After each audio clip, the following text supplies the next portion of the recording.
tradition of starting meetings at 3 minutes after.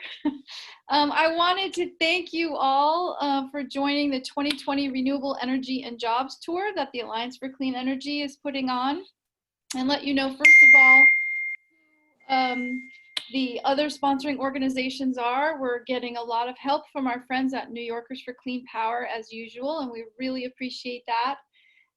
This event is also co-sponsored by ACOR, by SEIA, and by AWEA. And so that's the American Council on Renewable Energy, the Solar Energy Industries Association, and the American Wind Energy Association. We are lucky enough to have Senator Kevin Parker, who I see has already joined. Hello, Senator. And we expect to be joined soon by Assemblywoman Pat Fahey. And I don't see that she has joined, unless I'm missing it.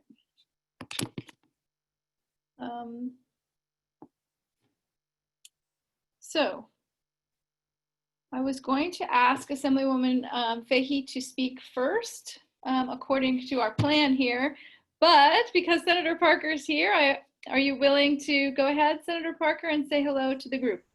Anything for you, Ann Reynolds. Thank you. Well, first of all, good afternoon. I'm State Senator Kevin Parker. I represent the 21st District in Brooklyn, which is part of Canisteo and part of Flatlands, but principally Flatbush and East Flatbush, Midwood, Dittmans Park, Windsor Terrace, and Park Slope. I'm the chairman of the Energy and Telecommunications Committee, as well as the majority whip in the New York State Senate. And so thank you very much for including me in your program. Anything that ACE is doing, I'm a yes for. I did not see many of you on my 13-hour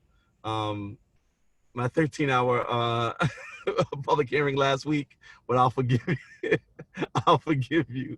Let me just say this, that I'm always amazed because, like, you know, I've been here now for 18 years, all right? And 18 years ago when I came to the Senate and they assigned me to be the ranking member on energy and telecom, I really didn't want it. And but I got some good advice and was told to lean into it and was told how important it is.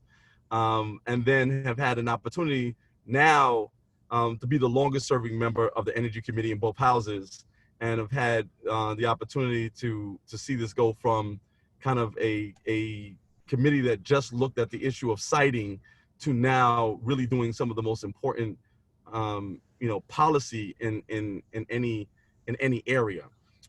We know, on this call, obviously, that energy is not just a commodity, but it's the 6th largest industry in the state of New York. And right now, in the midst of COVID, as we salute our governor for getting us through the healthcare crisis for the moment, and we've now opened up every county into phase 4 and discussing schooling. A lot of that conversation about schools is really about economic development, right? It's really about how do we get our economy back up and running. And I'm saying all that to say is that if you start talking about how do we create full-time jobs at a living wage and with benefits in an area in which we really need to grow, it is the clean energy economy, period. The jobs are many. They go everything from energy auditors to assistants to marketing and accounting and engineers, right? And so, like, no matter where we look at it in the the clean energy economy, there is opportunity there. Having passed the CLCPA, that's still in effect, and we still have to meet these goals. And there's no kind of preemptions or waivers because of COVID. And so we need to push forward, and we need to do it on the basis of still fighting to save our planet, to create a clean energy future for our children and our grandchildren, but simultaneously creating full-time jobs at living wage with benefits. And so I think this tour is important, this conversation is important, this organization is important, exactly because you're at the right place at the right time. It took me 18 years to get into the right place at the right time, and it took you a lot less to be in the right place at the right time. And I'm here really as a recommitment to the values of ACE and your members, and a willingness and hand extension to partner with you as we go forward to get these important projects lined up and done and get New Yorkers back to work. So again, thank you for all that you're doing. I'm looking forward to this conversation, but more importantly, to the work that we're all going to do together going forward. Let me know how I can help in any way. Thanks. Thank you so much for that. I really appreciate it. I love having Senator Parker be the chair of the Energy Committee because he's so smart. He asks tough questions. He tells me pretty directly when he doesn't agree, which is a good thing. And I really appreciate you joining us. And 2 years ago, on our first renewable energy tour, Senator Parker was the host and sponsor and came on the bus with us. We wish we were in person today. We wish the world was in a different situation, but it's not. So we are doing our renewable energy tour online. But I understand that, oh, here we are. Assemblywoman Fahey has joined us. Can you hear me, Pat? Yes, I could actually, hold on. I pulled up my phone as well. Could you turn that off? Okay, oh boy. Yes, thank you. It's only been, what, 5 months now, and still trying to figure out these glitches. For some reason, I could see you. I could see Senator Parker. I could hear you fine, but you couldn't see me. And I kept wondering why there was only one person on the chat room. So welcome. Thank you for doing this. Thank you for inviting me. Sorry, technology is still not my friend, even after all these months and after what seems like hundreds upon hundreds of Zoom calls, WebEx, and all the rest. But great to be here. Thanks for continuing your work and your advocacy throughout this this nightmare of COVID. And it has been nothing short of a nightmare. I was on the tour as well last year, and I missed the tour. I miss the physical presence. I miss a lot of things. I know Mike Cusick is out and would also be here as the chair, as Kevin's co-chair here in the assembly for the Energy Committee. Mike Cusick has been a terrific champion as well, and I know he's one of the sponsors of this event. It's hard to believe it's been a year, and I know I'm on a work laptop, but I have to say we're at least looking forward to the end of the year. We hope that we have new leadership, and that despite this horrific economy that we are in, we really hope that we will see lots of changes at the end of the year, and that climate and energy and renewables will be back on. And for those of you that saw Vice President Biden speak last week, I was thrilled to hear him mention climate change as one of the 4 most pressing challenges of our time. And all 4, by the way, are extraordinary challenges. Let me add that while I couldn't be more pleased that a year ago we passed the climate bill, and in so many ways New York has been leading the country, I would be remiss if I didn't say that I'm very disappointed that we have put off the Bond Act indefinitely, or at least for the next year. And I think that's really unfortunate, although I recognize that we are at a challenging time. In many ways, I worry that we are going backwards, or we're stagnating, particularly when you talk about some energy efficiency issues, and particularly when you talk about energy as it relates to transportation. Public transportation has not bounced back and won't bounce back anytime soon. If anything, we had hoped it would leap forward. And certainly the costs of just the MTA alone are stratospheric. At the same time, we're not seeing that. We're also probably going to see more sprawl as people, there's a fear of living in congested areas, and we are seeing some exodus from the city of New York itself, let alone others. I hope that will balance out and even out, and that we'll continue to focus on energy efficiencies in transportation, energy efficiencies in building, and hopefully we will be rebuilding. I really hope we will see major stimulus packages coming, and major investments in the economy to restart, to help restart the economy to reemploy people if for nothing else. But wind and solar continue to be primary renewables, and we're certainly hoping right here in Albany that the Albany port ends up playing a part in the renewable, the wind farms going in off of Long Island, and really want to work with each of you and so many of your tremendous organizations, because I think that what we do here in New York really matters, and I think it will help to set the stage again for the country, regardless of who wins in November. There, I'm being nonpartisan.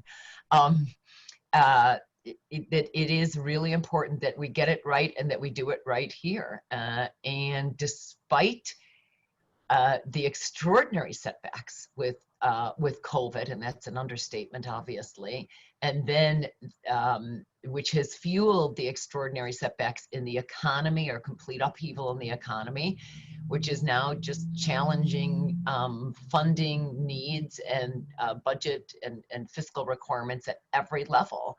But I just don't think we can use any of those as an excuse. We just have to be more creative, is the way I look at it.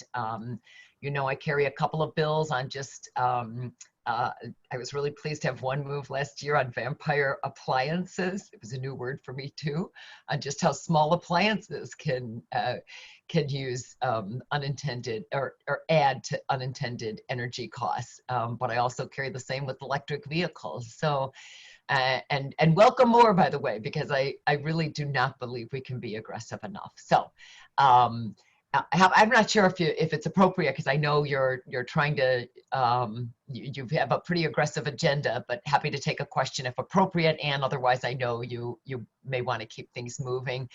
But as difficult as I find this remote working relationship, I commend each of you for not stopping and making sure that we're continuing to keep pounding the pavement here. Thank you so much for that. Opening remarks from both Assemblywoman Fahey and Senator Parker. Don't worry about the technology, you're doing great. It's so easy to get flustered. And I have to have Kathleen here in the office with me, socially distanced, in case I do the same. Your mention of questions is a good reminder that if folks who are participating, of which we have about 158 now, have questions at any time during this, you can type them into the Q&A function, not into the chat function. And we do actually have a question already for Senator Parker, which I'm just going to throw out there, but I bet you're going to have to go back and check somewhere. The question is, Senator Parker, just to put you on the spot, the answer's 5. It might be.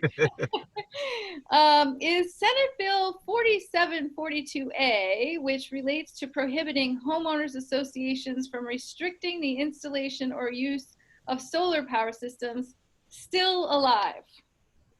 So, yes, it's still alive. It's one of those bills that we probably would have gotten done this year had it not been for COVID.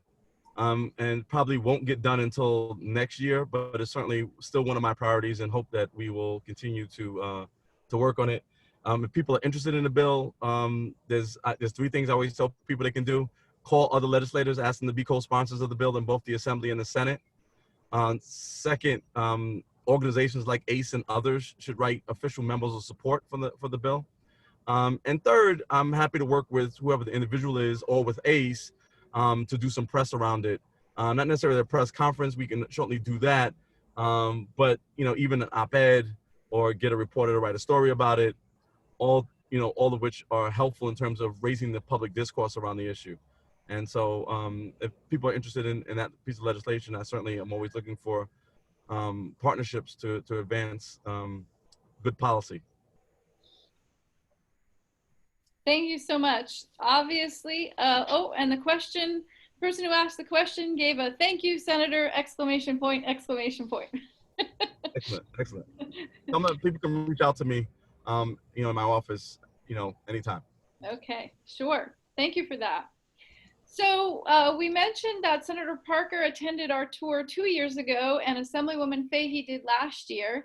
And we thought we would now go to a short video of last year's tour, just so folks who didn't attend could get a flavor of what that was like.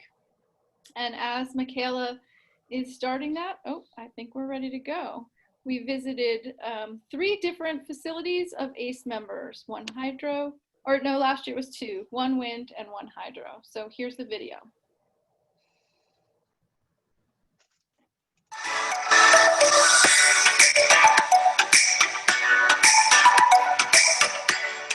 "74 hydro sites we operate here in New York.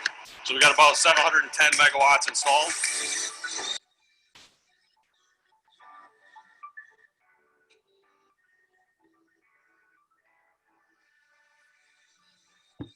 Clean Energy New York had a great day. We had a busload of enthusiastic visitors to the Soft Maple Hydroelectric plant and the Maple Ridge Wind Farm, including members of the Assembly, Energy, and Environmental Committees. So it was really great to get people out to see wind, to see hydro, to see clean energy, because a picture is worth 1,000 words.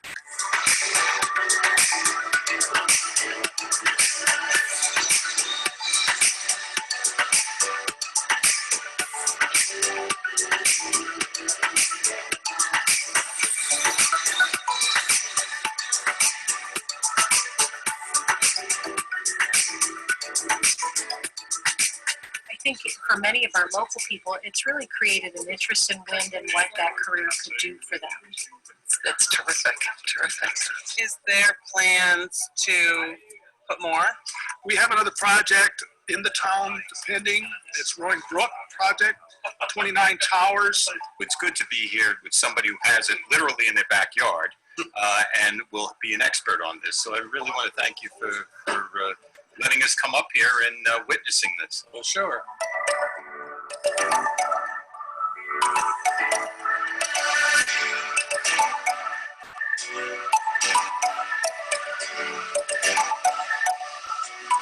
My great-grandfather bought the farm in 1922, so it's going on 100 years. Dynamic was an awesome company to work with on the project. Worked with them as to how to get the access for the electric getting in and out of here. So they were an excellent company to work with. And project-wise, it's been good. It's beautiful.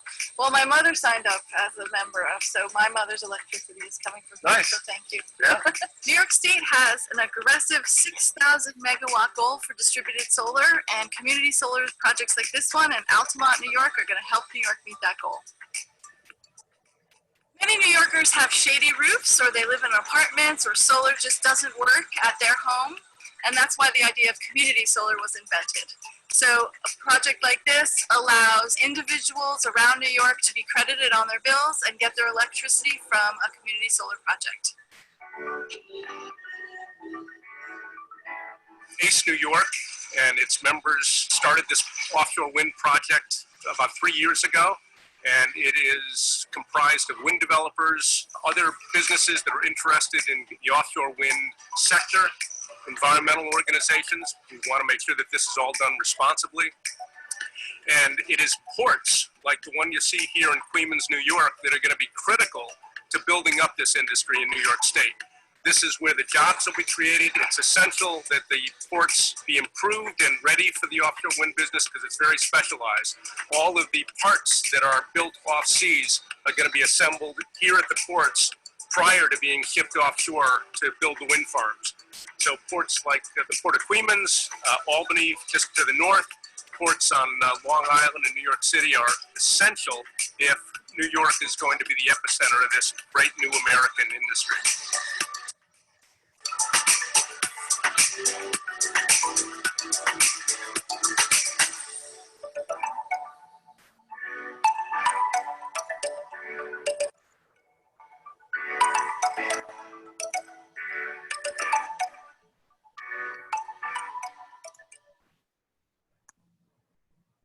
Thanks, Michaela.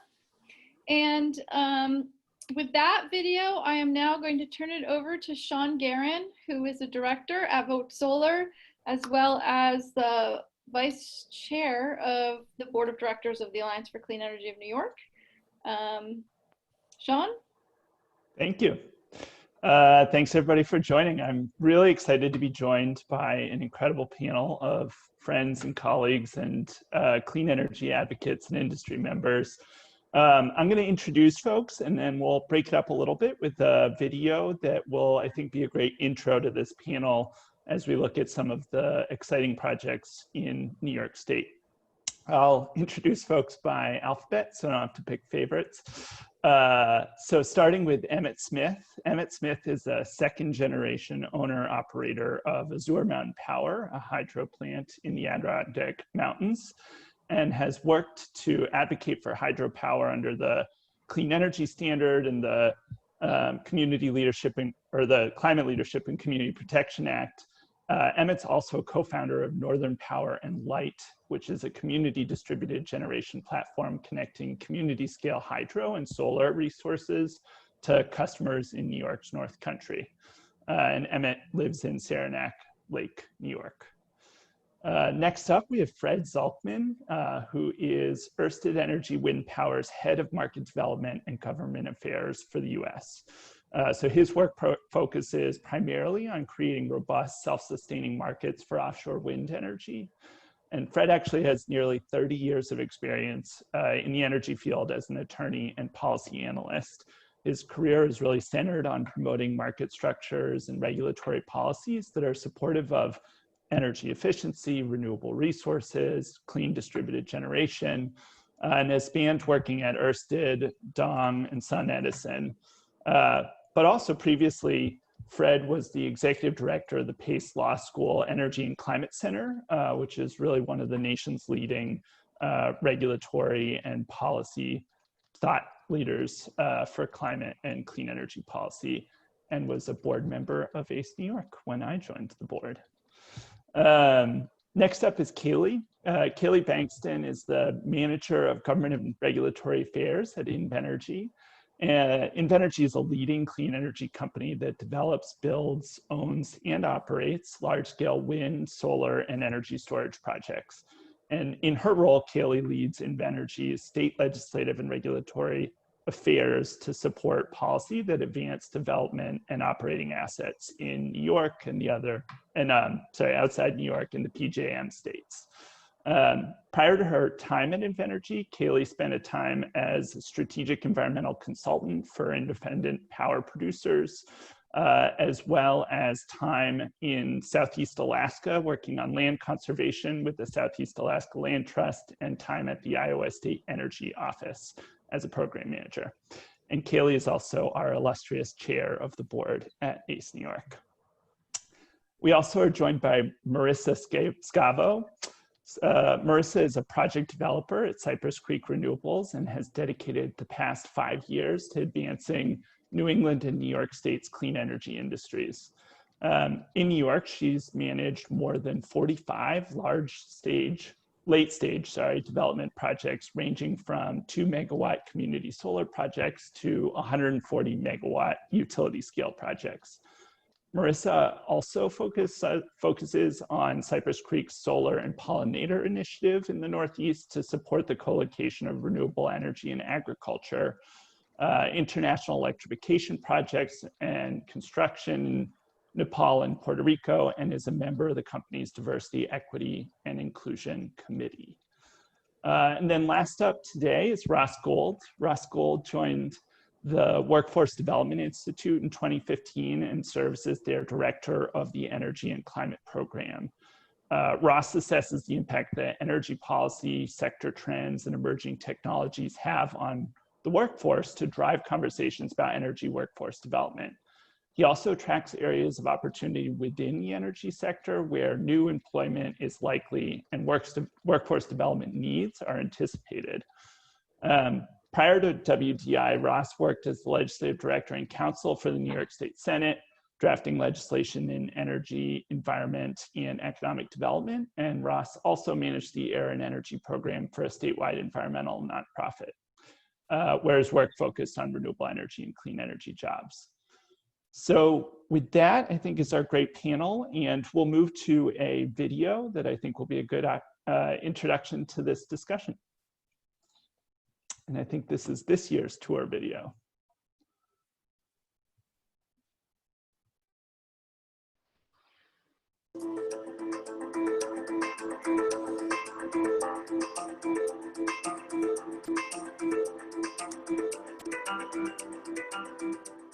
Creating a modern, clean, and renewable energy grid will improve air quality, reduce greenhouse gases, and create lots of jobs. But most people have never actually seen a renewable energy facility. The Alliance for Clean Energy New York holds an annual renewable energy tour, so folks can experience firsthand what clean energy is all about.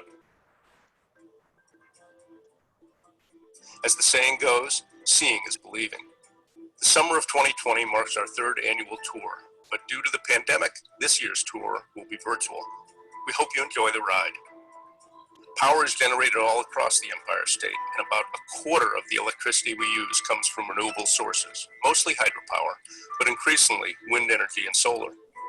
But under New York's landmark Climate Leadership and Community Protection Act, 70% of our power must be renewable by 2030 and 100% emission-free by 2040.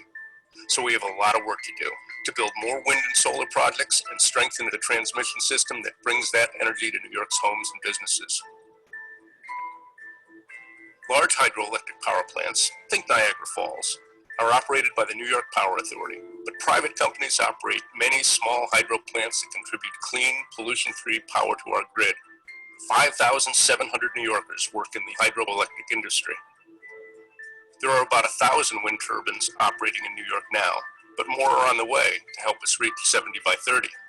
The wind industry employed 3,500 people in 2018, and anticipated new wind farm construction will bring many more jobs. We got some that's putting out 4.5 and some putting out 4.3. I enjoyed working up here in this part of New York. Nice area and a good place to be working. This is our main crane. It takes about a week to 10 days to erect. Now you can see in the background that we've already got the base section already set. We used a smaller, like a 550 crane to come in here and set these. And we'll use this main crane. It will finish out stacking out our tower, doing the tower sections, the hub with the nacelle. We'll also go ahead and put those blades in while it's there. We'll finish out that erection. They generally call that like topping out a turbine. For the third annual Alliance for Clean Energy of New York Renewable Energy Tour, because of COVID-19 and safety concerns, we are bringing it to you. We are traveling around New York and we're visiting a few sites that are under construction. Because now more than ever, New York needs green jobs, we need to put people back to work, and we're really pleased and proud that renewable energy is part of that solution for New York to build back better. My name is Bob Burke, and I am the site manager for the Copenhagen wind farm. It produces enough energy for approximately 35,000 homes on an annual basis. There's transmission lines above and below ground. There's substations, and then of course the turbines themselves. So with 40 turbines and 80 megawatts, we have a full-time staff. The power from these turbines is collected underground and is transmitted to a substation. From there, it's transmitted across a 9-mile transmission line from where it connects into the grid. This is the Copenhagen Wind Farm in Copenhagen, New York. One of the great things about wind power is that agricultural operations can continue right up to the base of the turbine. So you can see at facilities like this, farming can continue as it has for generations, co-located with clean power generation.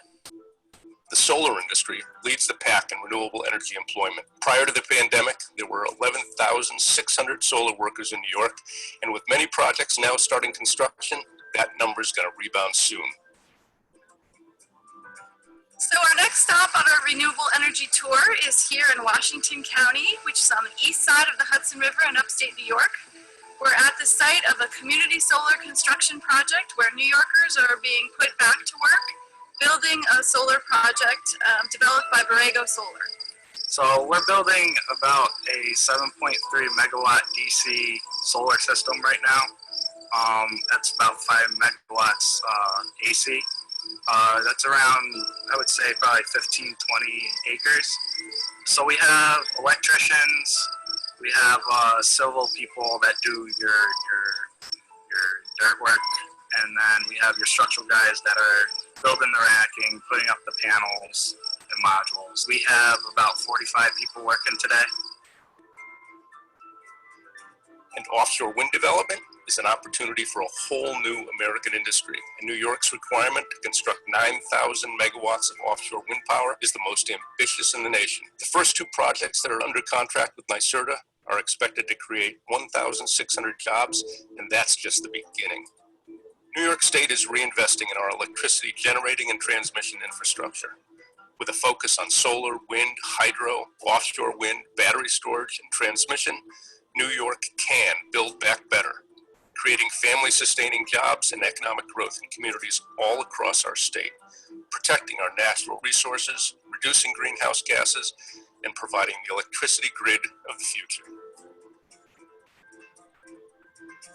The theme of this year's conference is Re-Energize New York, Build Back Greener. And now more than ever, New York can use not just the pollution-free power that renewable energy brings, but good family-sustaining jobs here in upstate New York, in ports, offshore, and all around the Empire State.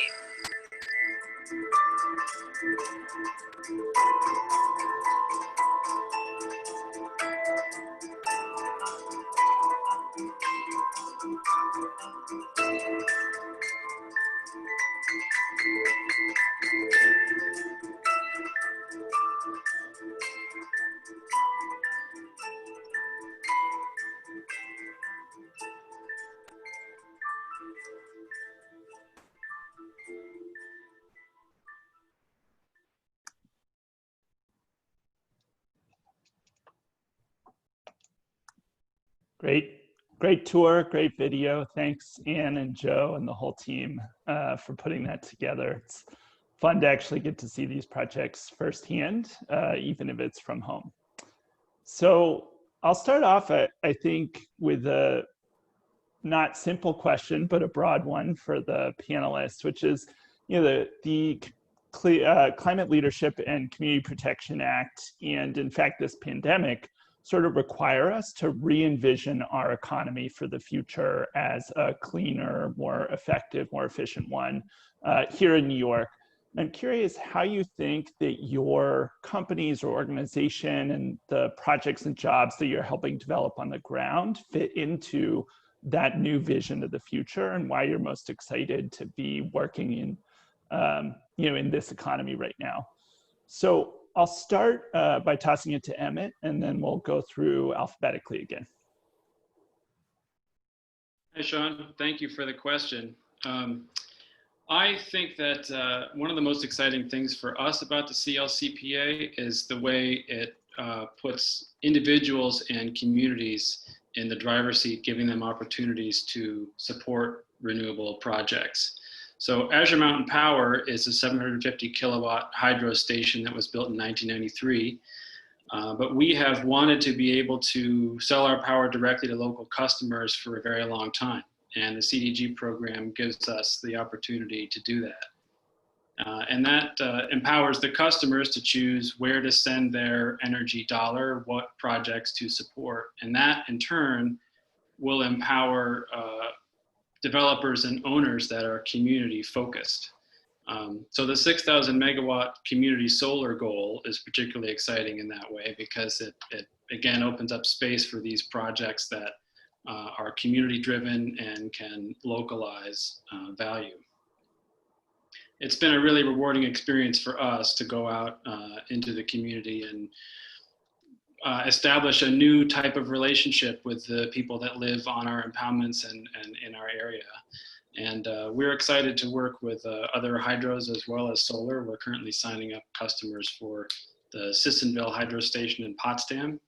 I should say we established Northern Power and Light specifically to do that kind of customer outreach and management. I think CDG is a solution maybe for only a handful of hydro stations.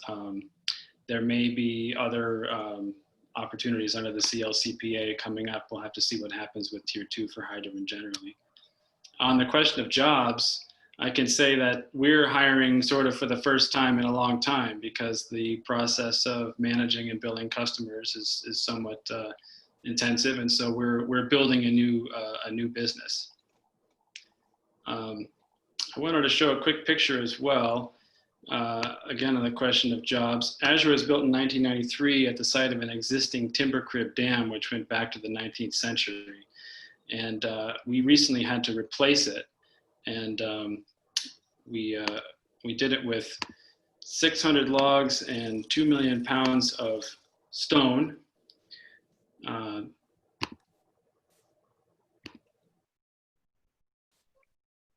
Not sure if you're seeing this picture here. This is a picture of the completed dam at Azure Mountain Power.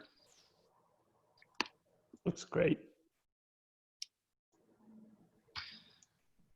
So that there are actually, in 2018, there was a controller's report from state government that said there's $360 million of construction need just in high hazard dams in New York State. Many of those are owned by independent hydro companies.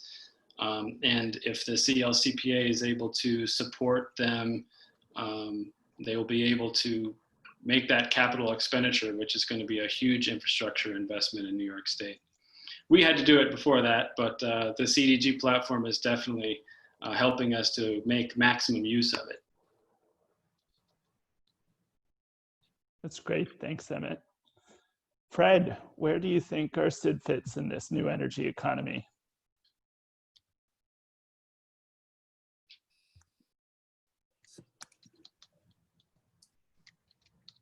Fred, you have to unmute. Sorry about that. So thank you for the question, Sean. It's great to be here. You know, we're really excited about the opportunity here in the US and specifically New York. Again, you know, New York is really showing the way with its vision and leadership on the CLCPA. For us, you know, it's really about, you know, codifying in law a long-term transparent requirement for offshore wind, you know, the nation's leading 9 gigawatt target by 2035.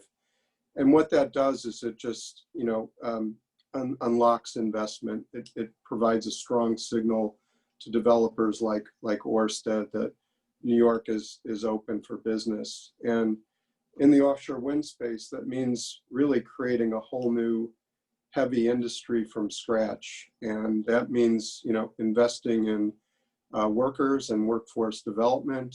It's ports and harbors infrastructure. It's investing in a US-based supply chain. And, you know, so Ørsted looks at, you know, the next 5 years investing $10 billion in the US market. And, you know, we really do see a great opportunity here. It's, you know, virtually impossible, we think, to meet the aggressive climate targets that New York has set for itself without offshore wind. Offshore wind has, you know, many unique attributes, you know, located proximate to major load centers all along the eastern seaboard.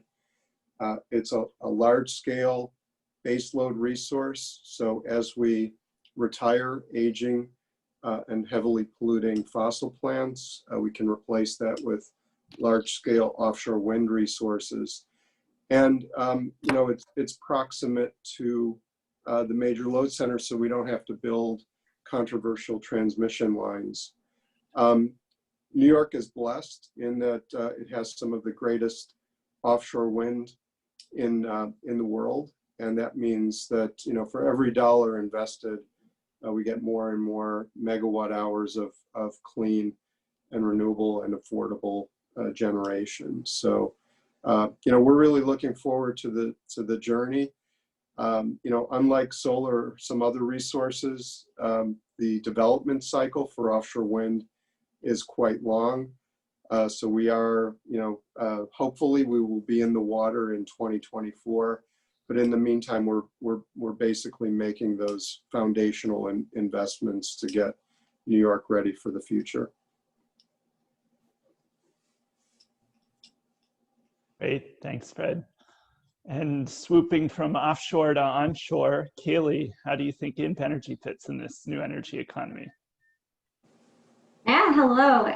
Thanks, Sean, for the question. And in preparation for this great question, I put together a few slides to tell a little bit more about Invenergy and how we fit into the New York's clean energy economy. Are you able to see my slides? Great. So Invenergy, again, there are many benefits of New York's clean energy goal established in the CLCPA, but today I'm going to focus on our benefits of large-scale renewable energy to local economies in New York. Oops, a few too many slides. So just for a quick second, I'll tell you about Invenergy as a company. Sean touched on it for a moment, but I'd like to mention that Invenergy is a sustainable energy company that develops, owns, and operates renewable energy facilities around the world. To date, we've developed over 25,000 megawatts of clean energy, and we're still growing, including in New York. New York's a really special place for Invenergy. We see that it's a really a great market to be in, and we're excited to be here. Before I talk specifically about our projects, I'd like to highlight our New York specific employment. New York jobs in New York aren't just construction and site maintenance, which are incredible jobs that are really important. But I'd also like to highlight that Invenergy has a development office in Ithaca, New York, where we have 6 full-time staff. We also have 8 dedicated regional staff and land agents that work as consultants. We support dozens of indirect New York jobs through development efforts in wildlife, surveying, engineering, legal support, agricultural, co-location planning, and other related development services. So there's a lot of ways that Invenergy is already contributing to a clean energy economy in New York, and we're very happy to do so. So it's a little bit more about Invenergy. So there's kind of 2 ways that I see Invenergy playing a role in the clean energy economy in New York. So I'm going to start by pretending that we're walking through upstate New York, walking around our operating wind farms. It was a great video that Ann and the team put together, and I'll pretend that we're now walking through some of Invenergy's wind farms. So you can see on this slide, I've included a map of the projects that we've already developed, built, own, and operate. These are all projects that are currently contributing to New York's clean energy goals. We own and operate 3 wind farms in Western New York, 2 in Wyoming County, and a 3rd wind farm in Steuben County. We also developed, built, and still operate a 25 megawatt solar farm on Long Island. That site was developed on an old golf course. We sold the project, but we still are proud operators of the site. So next, I'm going to take you through a few photos of our operating wind farms and highlight the employment and local economic impact of those jobs, of those projects. So the first picture you see here is our Sheldon Wind Energy Center, located in Wyoming County. It was brought into operation in 2009. The project has a capacity of 112.5 megawatts and consists of 75 wind turbines. Again, this is a project that's already up and running and contributing to New York's clean energy goals. During construction, this project supported more than 100 full-time construction workers and now employs 9 full-time maintenance and operations staff. This project contributes more than $3.5 million annually in tax payments, landowner payments, and staff salaries. The second project I'd like to highlight is our Orangeville Wind Energy Center, also in Wyoming County. This project came online in 2014. It's a 94 megawatt project that has 59 wind turbines. During construction, it also supported more than 100 jobs and now has 4 full-time operations and maintenance staff. The project contributes almost $2 million annually to the local economy. Our third wind project I want to highlight and pretend that we're walking through is our Marsh Hill Wind Energy Center in Steuben County. It's brought into operation also in 2014. It's smaller at 10 wind turbines for a total of 14 megawatts. While it's a smaller project, it still contributed a lot of jobs, 70 construction jobs, and now has 2 full-time operations and maintenance staff. And it also continues to contribute $260,000 annually to the local economy. So those projects are all up and operating, and Invenergy's been proud to be in the state for almost 20 years now through the development of these projects. But looking forward, I'd like to show you a map and a table to show you Invenergy's commitment and our development pipeline in New York. So you can see I have a map here on this slide that shows our future commitment in New York, which is really significant. So each of these dots on my map here is either one of the operating projects I just walked you through, but the majority of them are our development wind and solar projects. And these are projects that are pretty far down in the pipeline in terms of the amount of investment that Invenergy has committed as a company and what we're committing to the communities that we're partnering with to make these projects happen. So you can see I have a number of projects here, and I'll go through the totals in a second, but in the interest of time, I'd like to highlight 3 of our wind projects that are furthest along in development, as they have received their Article 10 certificates, which is a really significant step in the permitting process towards construction. I will caveat it with that there are still some really significant post-certificate compliance filings that we have to get through, as well as some other hurdles that we need to face before these projects are ready for construction. But these are just great projects, and we're really excited to be in these communities. And these projects, once we hit construction, they'll be generating hundreds of jobs in the next couple of years. So the first project I want to talk about is our number 3 wind project located in Lewis County. This project will contribute 105 megawatts of clean energy to New York with 31 wind turbines. Once it's under construction, it will have more than 300 workers out on the construction site and will employ 5 to 7 full-time staff. It will contribute more than $2.4 million annually to the local economy. The next project I want to highlight for Invenergy's development pipeline is our Canisteo Wind Energy Center. It's a 290 megawatt wind farm planned in Steuben County. This project will have up to 122 turbines and will contribute more than $5.6 million annually into that local economy. We're planning for a mid-2021 construction date, and during construction, we'll employ more than 140 jobs during construction. Once that project's complete, we'll have around 10 to 12 full-time operations and maintenance staff. The last project I just want to take a second to highlight is our Alicat wind development project. This is the largest wind farm to receive an Article 10 certificate in New York to date. It's located, we got really creative with the name. It's based off of the location of the project in Allegheny, Cattaraugus, and Wyoming counties. It was certificated at 340 megawatts. This project will have 117 wind turbines, and during construction, we'll have a little over 300 construction workers. And once it's up and running, we'll have between 11 and 13 full-time operations and maintenance staff. I'd like to take a second to note what's not on my slide and my table here, but are equally as important are Invenergy's battery storage projects that we're developing in New York. New York, I applaud the state of New York and the policymakers and all of the state agency workers who've worked really hard to make battery storage a priority. New York's been an early adopter of battery storage goals and programs that recognize the value that batteries bring to the grid. Invenergy is developing 2 storage projects that have the option to either be standalone installations or co-located with renewable resources. And to kind of conclude what I am really thankful to have the opportunity to highlight today are, kind of in total, what our development projects are bringing, what we're contributing to the CLCPA and the local economies of New York are, really significant hundreds of construction jobs, thousands of construction jobs, and full-time jobs across the state in the next, 1 to 4 years. So altogether, we have nearly 1,800 megawatts of renewable energy capacity to add to the grid.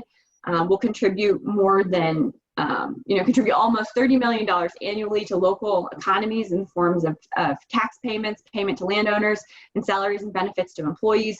We'll have over 2,000 jobs in upstate New York in the coming years, and up to 62 full-time high-paying jobs in upstate New York. Thank you, Kaylee. That's great. Perfect. Well, Marissa, do you want to talk a little bit about Cypress Creek?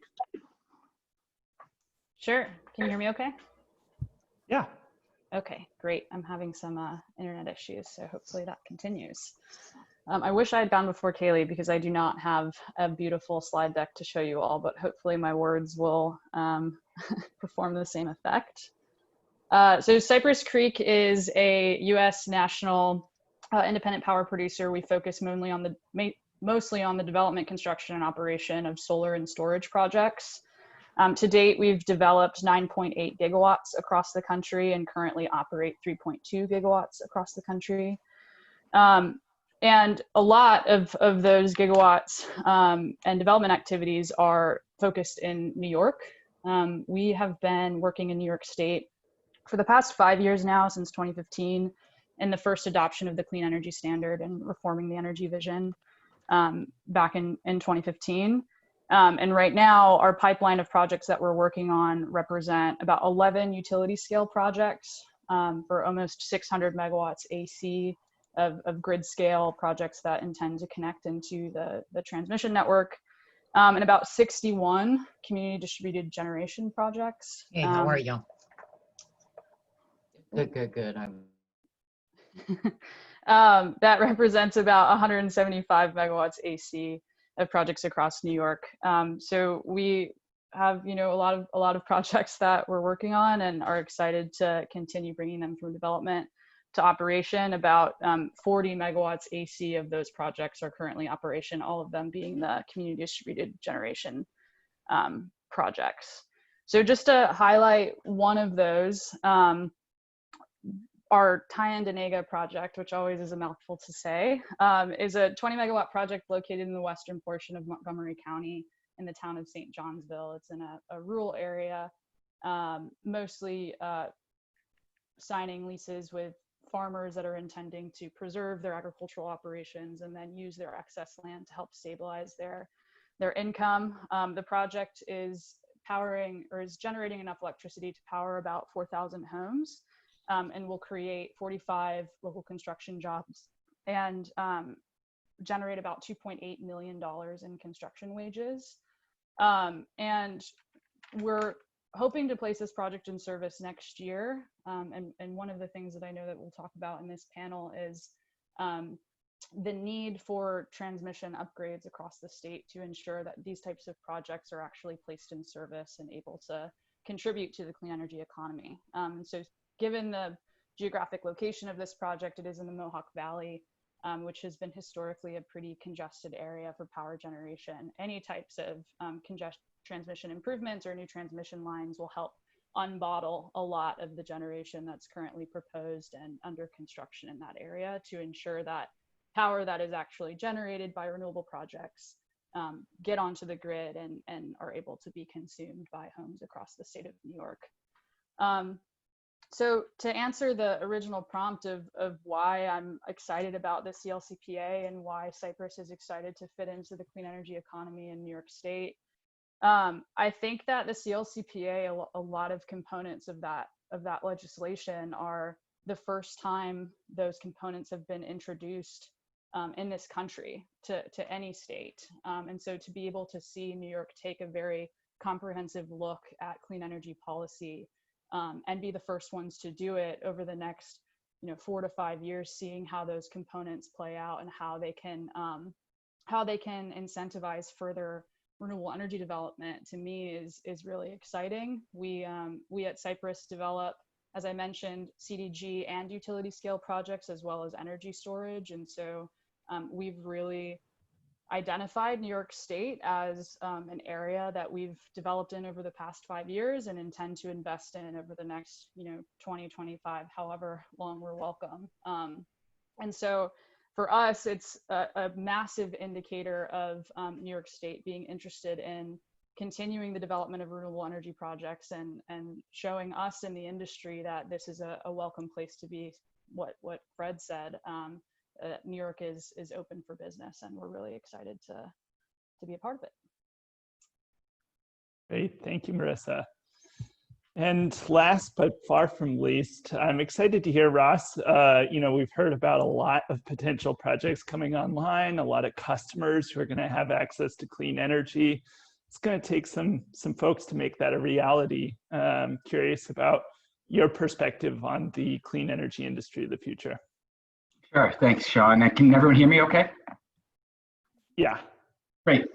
So first I want to answer your question real quick about why WDI and myself were excited about this industry. Everything that you just heard from everyone was about jobs. There are a lot of jobs coming from these projects that you're going to be seeing. And so now I'll take you to the part of the tour where we'll probably be getting back onto the bus after seeing some of the beautiful scenery, and quickly just tell you about Workforce Development Institute and the work we're doing in energy. So again, my name is Ross Gould. I'm the Director of Energy and Climate for Workforce Development Institute. WDI, we are a New York State-based not-for-profit that works to grow and keep good jobs in New York State. And we do that through flexible, demand-driven programming. We have a range of tools at our disposal, including ground-level intelligence, workforce expertise, and funding to facilitate projects that build skills and strengthen employers' ability to hire and promote workers. So what does that actually mean? Well, it means that thanks to the funding that we receive from the New York State Legislature, from Senator Parker, Assemblywoman Fahey, we were able to facilitate programs that help people learn new skills or improve skills and move up a career ladder, help businesses address current workforce needs, and help labor unions with their training programs and bringing on equipment and curriculum to train in the clean energy space. We meet with over 1,000 organizations a year, businesses, labor unions, and community organizations to gather information about New York, about the workforce needs and skills gaps of the industries that are driving our economy, like the renewable energy sector, like Cypress Creek, like Ørsted. These are companies that are driving our economy, so we meet with them and find out what their needs are. And WDI, we're flexible, right? You know, I'm really proud of my colleagues and coworkers. We during this time of COVID, we showed our flexibility, and we were able to support many manufacturers in their pivot to quickly manufacturing crucial personal protective equipment and medical devices. And our funding allowed us to act quickly and provide funding that was not otherwise available. So during the pandemic, you know, we've all gone virtual, right? So we helped businesses that needed to get training, needed ISO training, and help them move their training online. So not only were they able to safely get the training they needed to continue business, but they also were able to get training quicker than they would have gotten it in the past. We also worked with another business to add a production line that allowed them to have new hand sanitizer, increase hand sanitizer, and hire 8 people during this time. And we worked with SEIU 1199, who was working to staff healthcare workers. And we supported the development of a training and safety video to help review a number of critical aspects of infection prevention. So I'm proud to be a part of this team of really hardworking and effective individuals. And just quickly to my coworkers and colleagues who are on the line today watching this virtual tour, I just want to let you know I'm in awe of the work that you performed, and you truly inspire me with the work you did during this pandemic. Now, back to clean energy. So thank you for allowing me for that moment. But clean energy, we're excited about these huge opportunities in renewable energy. WDI has worked in the last decade to facilitate the development of a wind technician training program at Clinton Community College. We worked with the International Brotherhood of Electrical Workers to develop curriculum and purchase equipment used in solar operations and maintenance to help workers prepare for operating and maintaining the expanding number of solar panels that companies like Cypress Creek are installing in New York.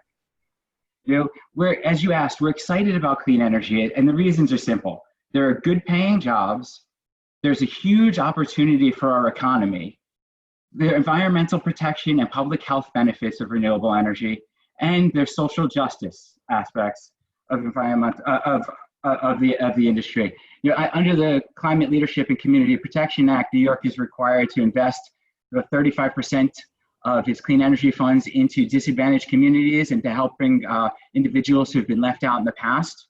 This is presents a great opportunity to bring individuals who have been left out in the past into this new and expanding and exciting industry. So those are some of the reasons why we're excited. But just again, before we move to questions, and I just want to say, you know, the main thing is it's not just the good paying jobs, it's also the huge scope that you heard people talk about. There are jobs for electricians, iron workers, laborers, pipe fitters, pile drivers, welders, stevedores, and others. a wide variety, lawyers, engineers, and scientists. So this is truly an industry that requires a lot of people. And since my phone is ringing, I'm going to say thank you, and I appreciate the time, and and happy to answer questions. Great, thanks, Ross. Well, why don't we move to audience questions? We have a number of them. And I'm probably going to just summarize a few that touch on similar aspects. I'm hearing a lot of questions about storage, hydrogen, and different opportunities to balance some of the renewable power that may be intermittent in parts of the state as we move to more renewable energy.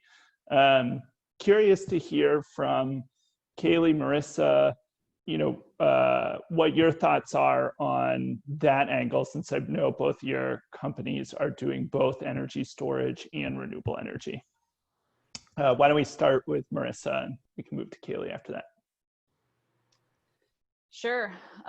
So Cypress right now, our storage platform is mostly focused on our DG program. Right now, all of our utility scale projects do not have energy storage currently paired with them, which I know differs for Kaylee. So I'd be interested to see what she has to say about that market. But right now, the cost of energy storage is still a little bit too high for us to incorporate on our utility scale projects. But for our DG projects, the way that you're able to get compensated for energy, DG projects, you get compensated at a retail rate instead of a wholesale rate, kind of like Costco versus your average grocery store. We're able to help finance battery projects a little bit better. NYSERDA also has an incredible energy storage incentive program right now for the DG market, and that is fundamentally allowing us to pair our DG solar projects with energy storage projects, and it helps us, instead of this big generation peak in the middle of the day, where which is the typical generation shape that solar projects have. We're able to flatten that a little bit and have some of the earlier morning hours and the later afternoon hours be able to still be powered by solar energy because of the presence of energy storage. I think as far as ensuring that solar and storage and baseload power, like fossil fuels, nuclear, natural gas, oil, etc., those definitely don't match one-to-one now. In the middle of the night, a solar project is not really going to be able to dispatch full generation, even with a battery, just because batteries are not currently designed to allow that to happen. But something that we at Cypress are really interested in continuing to work on is finding ways that solar projects can partner with the wind industry, where maybe we site a solar project next to a wind project at the same point of interconnection. So wind projects that generate during the nighttime, solar projects that generate during the daytime, and then an energy storage project that can kind of fill in the gaps between the two types of resources can help to start simulating what baseload power provides from a reliability standpoint in the state of New York. So that's how we kind of view where the future of utility scale energy storage and its role in the next 2 years. That's great, Marissa. Thank you. Kaylee, interested in Invenergy's thoughts, and also especially in what sort of policy or regulatory support could come into play to really help make Marissa's reality the reality. Yeah, I'd love to take that. So I'll start with saying that, again, we appreciate at Invenergy, and I think the industry in general, that New York State has really been aggressive and thought leading in including energy storage and rules and regulations, sort of starting that discussion. But we still have, and NYSERDA including them in the RFP opportunity for energy storage to be included in contracts for renewable energy credits with the state, which is great. I'll say in terms of the market rules and the policies that we really need to have in place, I think we're still going through that learning process. There's a few different opportunities for energy storage. One of them is sort of energy storage as a non-wires alternative, where maybe you have a situation where there's a place on the grid that might need some local upgrades, but rather than investing the money into the upgrades, you can instead put in an energy storage system that can solve that solution for now. I'll say that kind of transitioning back to the rules and regulations in place, there's a lot of rules that they're working through at the ISO right now in terms of how those systems receive revenue, how they're able to interconnect, and how the interconnection is paired with large-scale renewables so that they're most effective, really based on the situation, so that you can size the battery so it makes the most sense to provide the most value to the system. And I'll stop there. So we'll continue to work on it. It's an evolving process in New York, but we're excited for the opportunity to be a part of the conversation. That's great. Thank you. Fred, I have a question for you. Ørsted's Ocean Winds project in New Jersey includes a fund for historically disadvantaged small businesses. And I know that there are a number of community benefits that are often part of these projects. Can you talk a little more about your Sunrise Wind project in New York? And is there a similar fund to that, or what other community benefits you see flowing from the project? And you're muted again.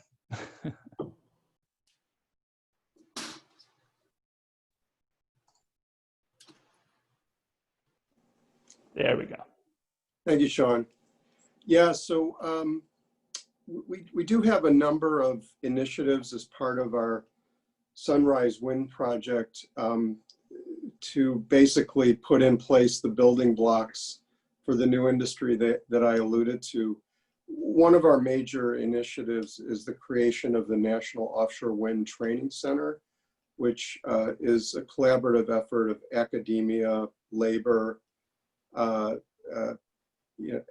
the labor movement, and environmental groups. And basically, Ørsted is providing $10 million in seed funding for the establishment of a center in Suffolk County to basically serve as a national place for the training of the next generation of offshore wind workers, basically identifying skills gaps and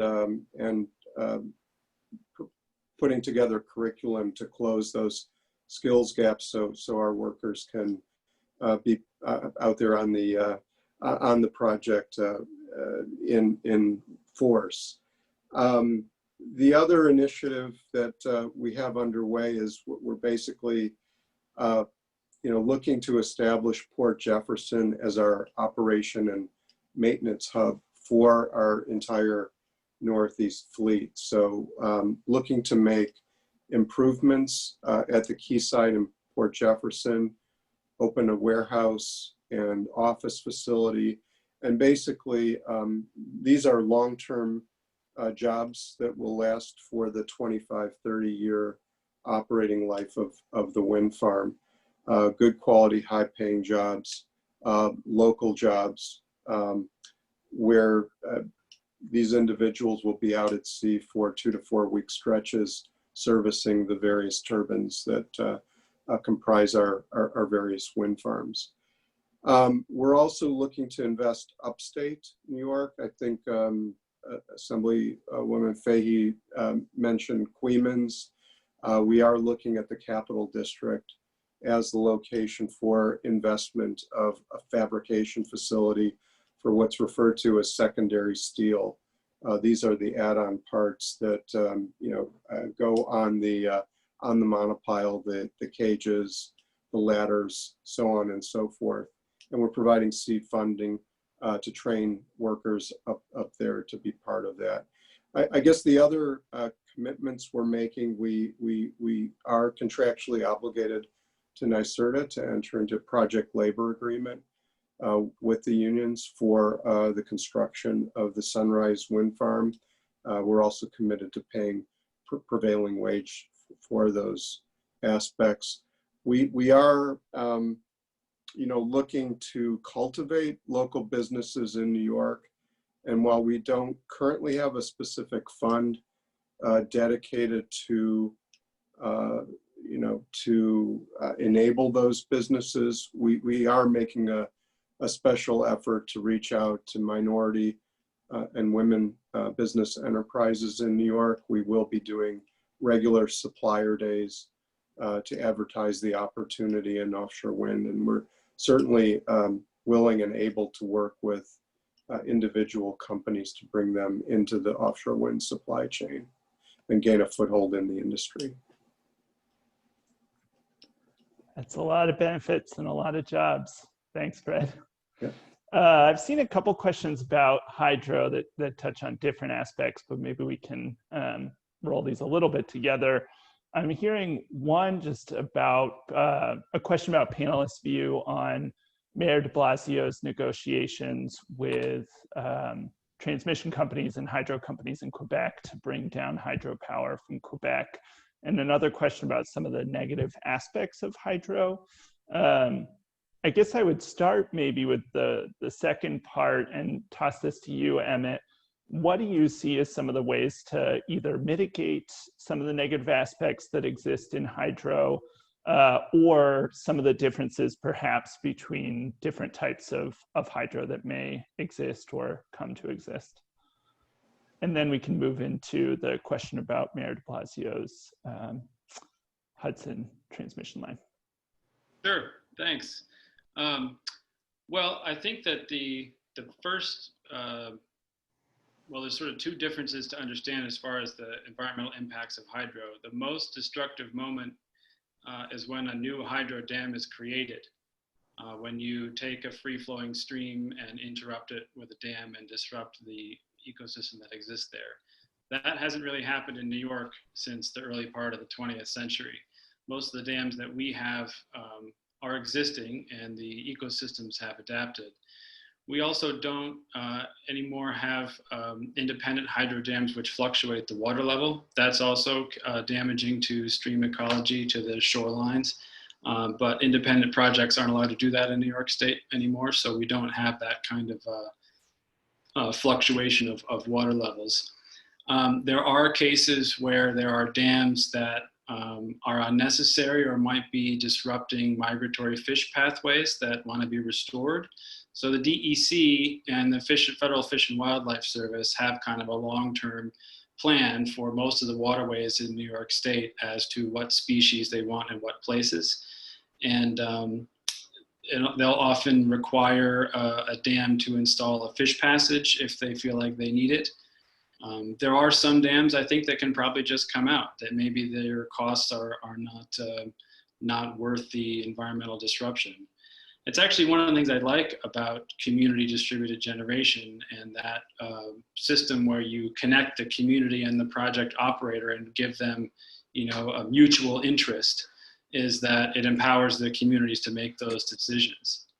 So I think that, for the most part, independent hydro dams are not disrupting the ecology any more than the DEC would like them to. The DEC, for our example, for Azure Mountain Power, they consider it a stable and healthy ecosystem. They stock pike and bass upstream, and they stock trout downstream, and they don't want them intermingling. But that said, if the public interest changed and the DEC just said, we want to establish a eel migratory pathway through there, they would come to us and tell us to put in a fish ladder, and we would do it. So it's a good question, but I think it's important to realize that the power plants that we have that are independent are already here. The ecosystems are stable and healthy, and there is public control from state and federal regulators as to what the environmental priorities of the watershed are. Thank you. I'll toss the second half of the question over to you, Kaylee, both because I'm curious of Invenergy's thoughts on this, but also as chair of ACE New York, some of your thoughts on the potential de Blasio transmission line and the Tier 4 RECs for out-of-state hydro. Yeah, I'm happy to take this one as it's a really interesting topic.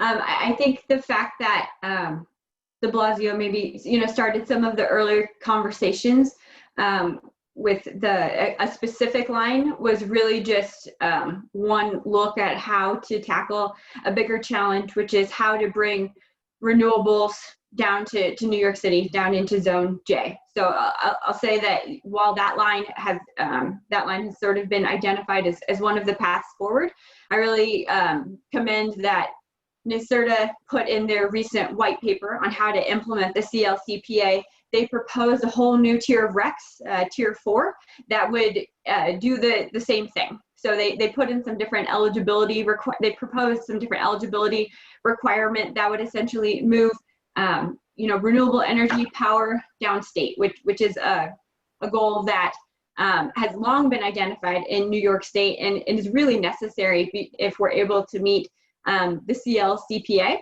I think that right now, the comment period is out on how that tier 4 could be implemented. I would really encourage NYSERDA and all stakeholders to maybe, not in the PSC to not finalize any specific tier 4 just yet. I think that they should take a look at all of the comments that come in over the next week on what tier 4 could look like. I would really encourage, just given the significance of how important it is to get this policy goal right, the goal of getting renewable energy downstate, that maybe they slow down this specific process, develop a larger working group with a really diverse set of stakeholders and do some additional analysis on the right path, because at the end of the day, it's a transmission problem. How do we get renewables delivered into Zone J is really a delivery issue, and just could use some extra thought from a really diverse group. But again, commend the state for tackling that really challenging problem. Helpful, thank you. I have a couple questions that I'd be really interested in hearing Ross's thoughts on about clean energy career pathways. And one actually has to do with early grades and how do we create a pipeline right from early schooling in New York to clean energy jobs. But also later in the process, how do community colleges and universities, SUNY schools and otherwise, get involved in building the next wind and solar energy pathways, career pathways? Thanks for that. First, there are many pathways into great careers in clean energy, but one of the biggest things that's missing is, although many people on this call know about solar, wind, and the like, many people don't know about the jobs. And so what we're seeing is a lack of public awareness that these are real and good jobs. And that's why WDI has spent so long, the better part of almost the last 15 years, working with environmental organizations, labor unions, the business community, and others to educate the public on the good career pathways that are available. So it is really important to one, have funding available to the schools as well, in order to be able to do additional work other than just the basics of education. So we need specific targeted funding to help do public awareness and education programs. Maybe fund a Lego program. There's a wind turbine that I actually have one and built it with my children. But you could fund a wind turbine at one of the Lego clubs in schools and do an education program around it. There is work being done on career pathways right now. There's a lot of it out there. I think some of it has been pushed off a little bit because of COVID and people responding to immediate needs. But there was a lot of good work. And I expect that to continue once we move forward. I expect NYSERDA will be announcing some additional investments programs related to career pathways, hopefully soon. And one other thing that I would also say is making sure that when we do this public awareness and career outreach and education and the career pathways, we don't limit it just to schools. Right now we have a large swath of unemployed individuals. So we have to expand it to the unemployed individuals, plus also, as I mentioned earlier, those communities who were left out in the past, the disadvantaged communities. We have to make sure that we're doing education and career pathway work with communities, disadvantaged communities. And the other question about the community colleges and colleges roles. So from our review, I'm seeing some major occupational needs for the industry tends to be mechanical trades with renewable energy and experience and training, individuals with sales and bidding and estimating experience. There's a strong need for electrical engineers in the industry. Obviously, it's an electric-based industry. Also, individuals with project development skills and project management skills.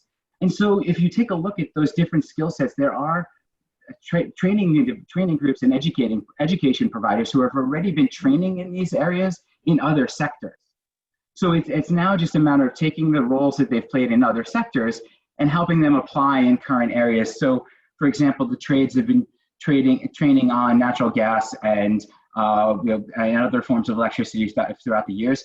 They've been adapted to do solar and wind more recently. So it's a matter of taking what you've done before, like the SUNY system has strong engineering programs, and retooling them so that they're focused on offshore wind and adding or land-based wind or solar or what have you, and making sure you're incorporating those specific little pieces into the conversation. But and there are some great programs already out there. SUNY Farmingdale, Stony Brook, all schools. I could list every single SUNY school have great programs to be reached, to be built upon. Great, thanks, Ross. So I heard a question about potential federal stimulus heading into the rest of 2020 and 2021. And curious, maybe we can do a quick round robin, and if you could get one thing from the federal government as part of a pandemic response or rebuild better stimulus plan, what would it be? And I'll start with you, Ross, since you're up, and then move to the other panelists.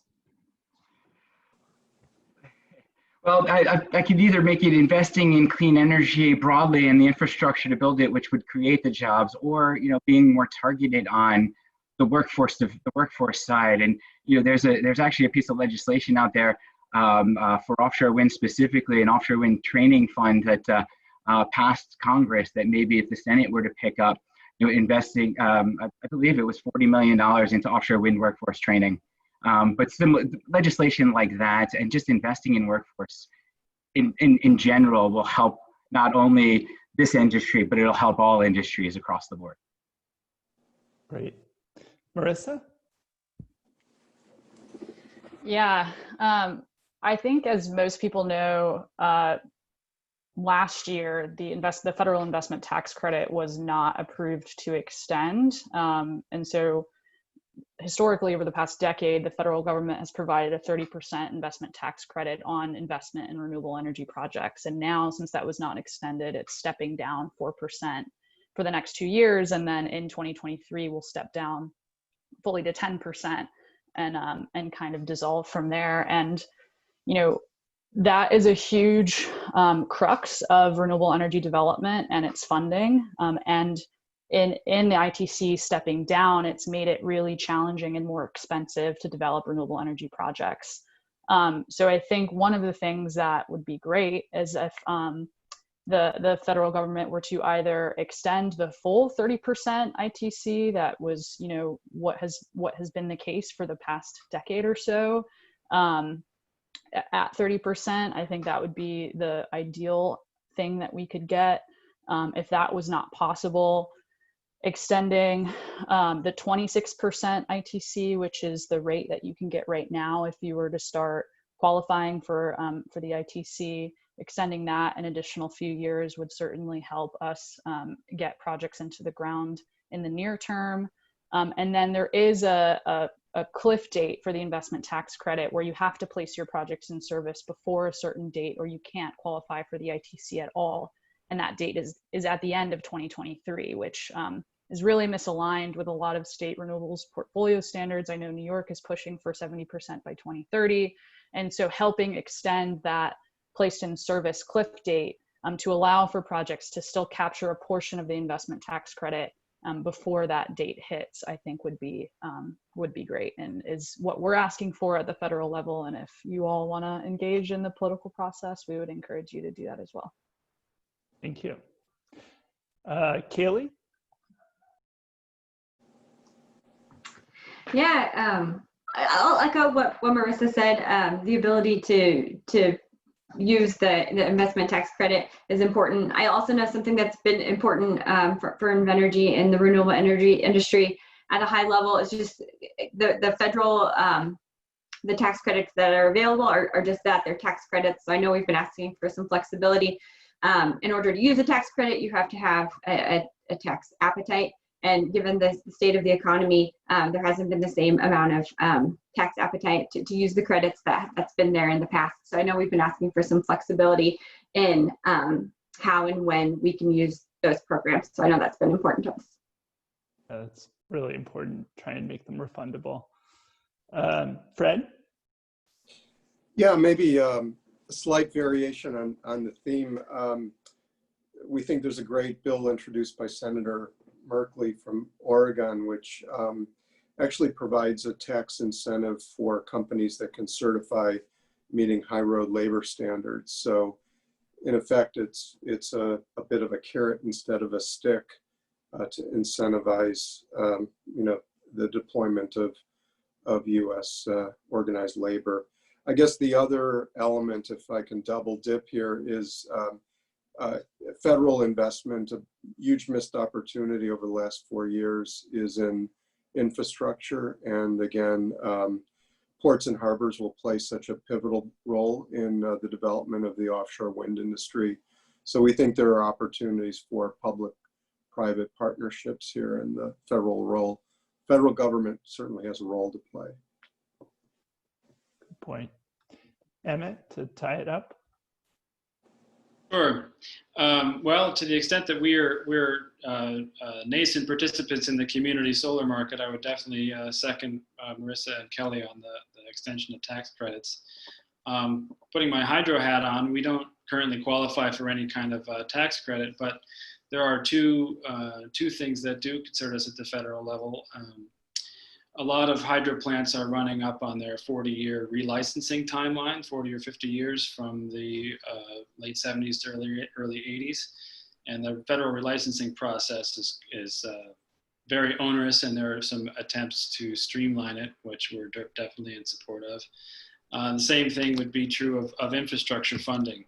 As Fred said, some of the proposed infrastructure spending packages and regulatory packages that have been proposed in the last few years do contain some federal support for infrastructure repair regarding dams and water control in general. So those would be our top ones.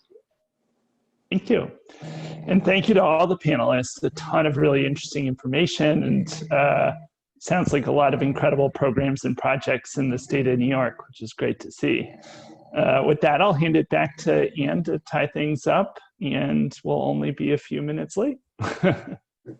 Thanks so much, Sean, and to everyone. Yep, my job here is to thank people and tell you about a couple upcoming events and then say goodbye for today. I sincerely hope that this time next year, the world has gone back to normal and we can do this in person. There's nothing like spending some quality time together, hearing everyone's questions. We also usually stop at a winery, so that's nice. And a cheese shop. But on the other hand, I don't think we could have put 150 people on the bus. And so it was nice to have such a great turnout for this event. Thank you so much to the panelists. Thank you to Sean for guiding us through this. Thank you to Assemblywoman Pat Fahey and Senator Parker, both of whom it's just great to work with, and we look forward to doing that in the upcoming legislative session. I also wanted to thank Assemblywoman Judy Griffin from Long Island for joining us, as well as Commissioner Berman, Commissioner at the Public Service Commission. I'm sure there are others that I don't know are online who I should be thanking for joining us too, but I don't have the transparency into seeing who all those people are. We are having another online event for New York City Climate Week. The focus of that one is going to be on transportation electrification. We are also going to have a town hall like this in October on the policies for hybrid renewables plus storage, which is a topic that Kaylee brought up. And finally, our conference this year in October 27th and 28th, will be fully online. It'll be a 2-day conference, and we're lining up great speakers now. Again, thank you so much for joining us. Please reach out at any time.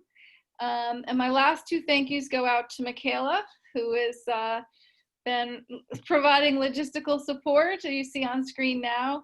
And also, I appreciate the the kudos I got for the video, but it was really Kathleen Gasparini, our communications and marketing director at ACE New York, who set up all the site visits and told me where to go, what to do, what to wear. And I really appreciate that. And I think her nimbleness in getting us an online tour video for this year really enhanced the event. So thank you to all. Godspeed, and we'll see each other soon. Take care, I hope.